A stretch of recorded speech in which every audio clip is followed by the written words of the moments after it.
Hey everyone, Rascal here. And Mama, welcome to our Paws on Netflix podcast. Today we're covering the newest movie from Sony Animation, The Mitchells vs. the Machines, originally titled Connected.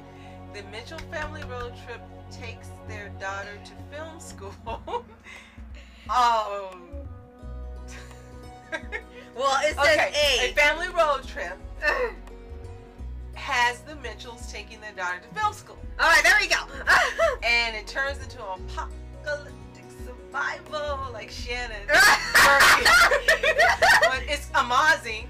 All machines take over the humans, so it's up to this dysfunctional, wonderful, funny, hilarious, loving family to save the world. Yes, to protect the world from devastation.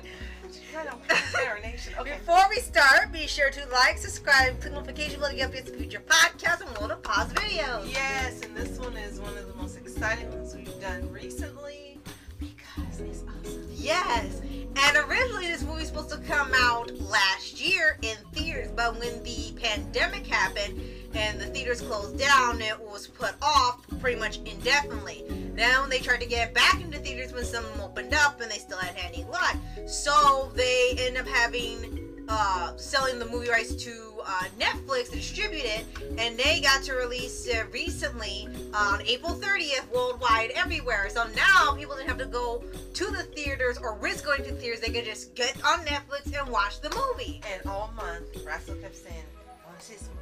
It's going to be fun. I want to see this movie. It's going to be fun. Yes, over and over and over. So finally, I looked at the thumbnail. I'm like, oh, yeah, it's going to be fun. But I was hoping not to be disappointed because we've done that before. We've seen a thumbnail that looks hilarious and like the movie's going to be great. And then we start watching and like, what the heck is this crap? Yeah. But this did not happen this time. It was even more awesome than the thumbnail. Yes. And the trailer. Yes. I was excited since last year with the trailer. It's not coming out for a while. Like, okay, and they kind of forgot about it because there were nothing else about it unless you specifically looked it up. And then when they finally said, it's coming to Netflix, and we saw it coming up in the worth the wait, like, well, if you know why it's there, so we clicked it. Which gives us much excitement because we've heard that Sony's not only going to have this movie that it had, but also the next Spider-Verse movie. And we're hoping more Sony movies will be on Netflix. I love Netflix. Yes. And yes, this movie was even better than expected. The trailer already looked hilarious. The concept itself is hilarious. Yes. It was almost like the Griswolds on steroids. Because they were like the Griswolds meets the Incredibles on steroids. That's pretty much what this family was. And we even learned they were actually based off a real Mitchell family. Yes. Now what's nice is the movie doesn't start off hilarious at first. It starts off kind of mild, and you see the family's working through things, and the daughter really is trying to find her way and be independent. The little brother doesn't want her to go, and the dad, which is really nice, you have the mom and the dad, and they love their children, and if she stays, they will be okay, but she wants to leave, so they're kind of freaking out. Right. And this didn't go down the trope route where the kids didn't like the parents. Yes. They would have constant arguments. Well, they made it clear, the dad and the daughter, Rick and Katie, they did argue a little bit, but it wasn't like, oh, I hate you or anything like that. It was just like they really disagree because both of them have different points of view. Right. And you find out why later in the movie why he has that attitude because something that happened to him. So it wasn't just playing out this tired thing. Right. She really loved her dad. He really loved his daughter. And they still had this relationship there despite those little issues. And they have the things that normally come along, with living in neighbor communities, their family base. They were comparing themselves to the neighbors. Right. And the daughter was, like the car, like, why are we driving this car? And why is this happening? Station, it's a station and their wagon. dog with the cross eyes. It's a 1986 beige station wagon. And so they kept It's really a hatchback. Right? Like, he's like, no way, I think it's, and then they get run over and they tell you what it is. And their cross-eyed dog. Oh yeah, what was it? Was it Mochi or something? The dog. And they couldn't tell if it was a dog or a pig or a loaf of bread. bread. It was like, oh wow, that's pretty bad. Yeah, Munchie, that was the dog's name, and it was like, oh gosh, can it move still? So she has one way she's deciding to go off to college, and then the plan is totally changed by the dad. And so this is how they end up getting into the events that happen. Right. As they are traveling along their route on taking her to it was her dorm. Right, it was sort of like College Road Trip, you know that movie from Disney with Martin Lawrence and Raven Simone? And if you haven't seen it, that's a really hilarious, funny, fun, wonderful Disney movie. Right. That you should see. Right, it sort of has that vibe to it where he wants to reconnect with her, and that's pretty much where the second time they were having for the movie called Connected, but I see why they tossed it out. I mean, that did fit for the relationship. They weren't really connected. You wouldn't know it until you watched it. Right, and it didn't sound exciting, but the Mitchells versus Machines sounds like an exciting movie. Right. And through there, this is where the apocalyptic survival thing comes in. They have the computers program that they call PAL, which is supposed to be, I guess, a combination of Apple and Amazon. And it's supposed to be, oh, we get these robots and they can do like literally everything. You don't have to do anything ever again. Like, wow, you reached peak laziness. Well, and my sense is they're going to end up like the people in WALL-E. Yeah.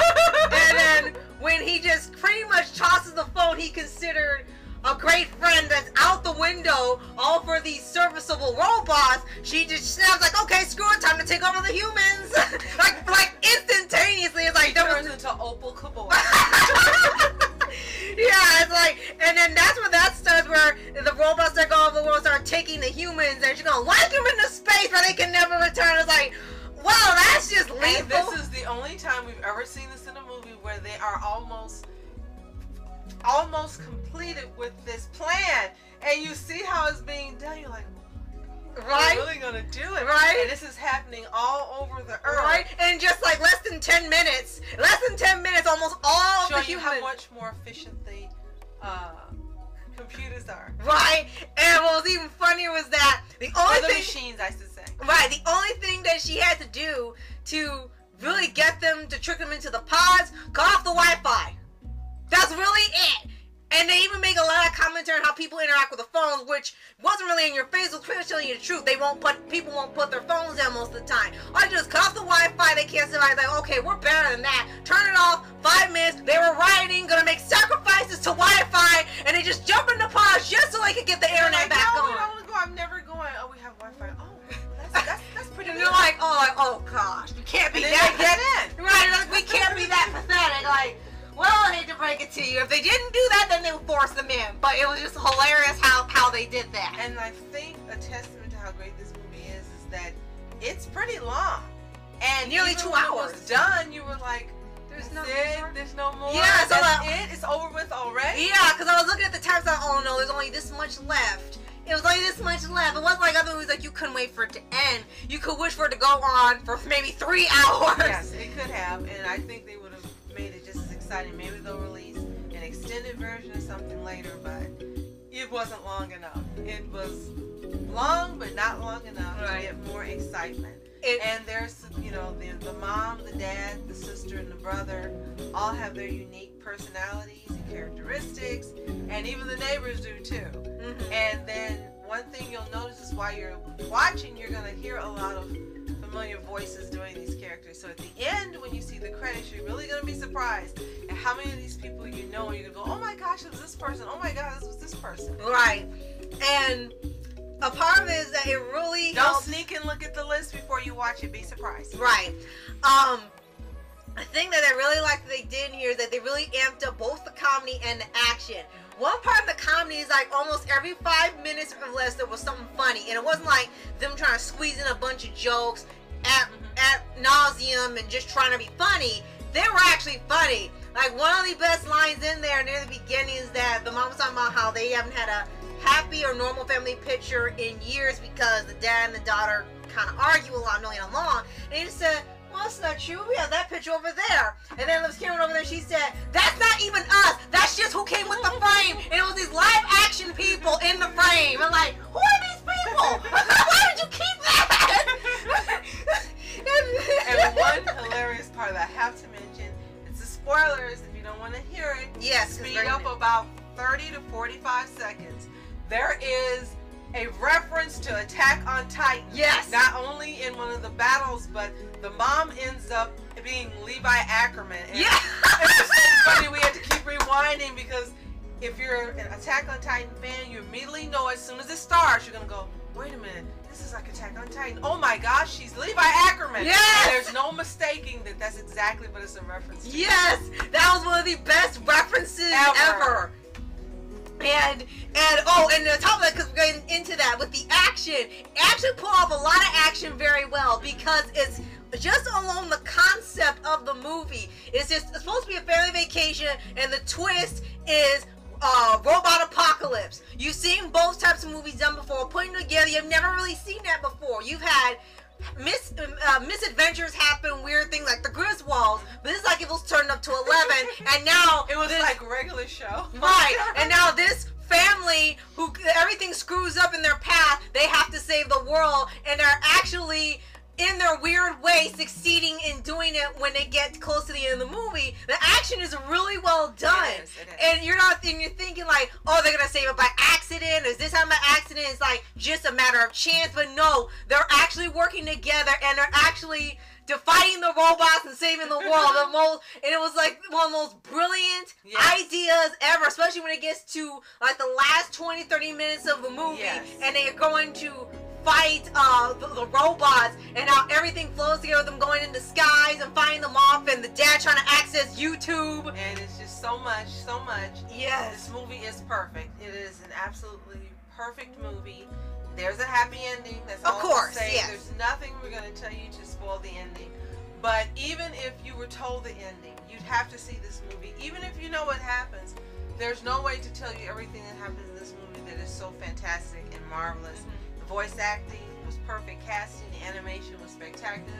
There are more references than Attack on Titan and Levi Ackerman. Right. But they're not like just there for there. They all fit in where they go. It's just perfect. And this is one of the best movies Sony's ever made. It's right up there in caliber with Spider-Verse. Yeah. Absolutely, positively, no doubt about it. Right.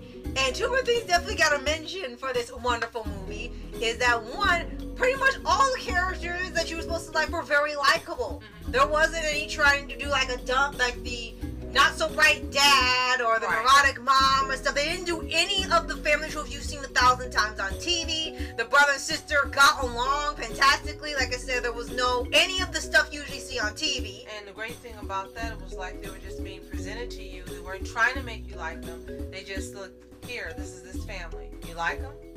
And you do. Right. Right. And then the second thing that a lot of people end up talking about a few days after the movie's release is that the girl Katie was confirmed to be in the LGBTQ community. And a lot of people thought, it was great that they got to see someone in that community be pretty much the main character of an animated movie. Not just a side or co-starring, but pretty much nearly the main character, since it's done like in a slight narration style with the movie, with her telling you how they save the world. Right.